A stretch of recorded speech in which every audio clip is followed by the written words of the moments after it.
সবার প্রথমেই আপনাকে অভিনন্দন জানাই আসন্ন বিধানসভা নির্বাচনে কুলপি বিধানসভায় প্রার্থী হওয়ার জন্য। অনেক অভিনন্দন আপনাকে। কুলপি বিধানসভায় আপনি আপনার নামটি যখন শুনলেন প্রার্থী হিসাবে, আপনার সেই সময়ের অনুভূতিটা একটু বলুন। তো অনেক ভালো লাগার বিষয়।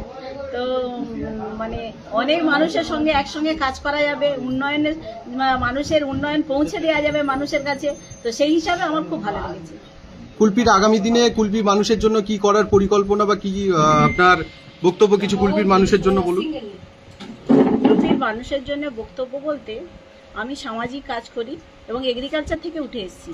তো সেক্ষেত্রে আমার এগ্রিকালচারের শুধু কাজ তো বটেই, মানে প্রত্যেক মানুষ এগ্রিকালচার করেও যে স্বনির্ভর হতে পারে এবং ভালো জায়গায় পৌঁছতে পারে সেটা আমি প্রমাণ করে দিতে পারবো।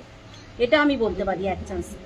মানুষের চাকরি করতে লাগবে না, এগ্রিকালচারকে এমন জায়গায় পৌঁছাবো যে প্রত্যেক মানুষ চাকরির কথা ভুলে এগ্রিকালচারকে নিয়েই স্বনির্ভর হওয়ার চিন্তা ভাবনা বা চেষ্টা করে এগিয়ে যাবে। অনেক ধন্যবাদ দিদি। বিরোধীদের উদ্দেশ্যে কি বলবেন? বিরোধীদের মতোই কাজ করবে। তো তাদের কাজ তাদের কাছে, আমাদের কাজ আমাদের কাছে। এ নিয়ে আমার কোনো দ্বিমত নেই। ওদের বিপক্ষে আমরা এগিয়ে যাব, এটা আমাদের দৃঢ় সংকল্প। ধন্যবাদ।